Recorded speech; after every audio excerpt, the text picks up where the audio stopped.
चंपू अबकारी विभाग officer in charge Vijay Kumar महंत 40,000 टंका लांच नेबा बेले धरी विजिलेंस आज कार्यालय लांच टंका नेबा बेले माड़ी बसिछि केन्दुझर विजिलेंस विभाग।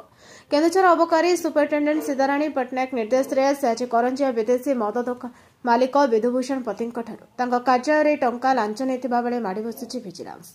करंजिया विदेशी मद दुकान मालिक विधुभूषण पति मासिक 10,000 चांदा दाबी करने सह 4 मासर 40,000 टंका दाबी करते केन्दुझर अबकारी सुपरिटेडेंट यहां विधुभूषण केन्दुझर विजिलेंस विभाग द्वारस्थ होते। आज पूर्व योजना मुताबक विधुभूषण चांदा टंका देवाई सुपरिटेडेंट को जोगाजोग करते फल से टंका चंपू अबकारी इंचार्ज विजय महंत को टंका देवाक कहते। विधुभूषण यह टंका विजय महंत को कार्यालय देवापर से टंका नहीं प्रथम निज पकेट्रे ऑफिस आलमारी रखिते से छपी बसता विजिलेंस विभाग धरवा सह आलमारी लांच टंका जबत कर विजय महंत को गिरफ्त कर केन्दुझर जनापड़ी।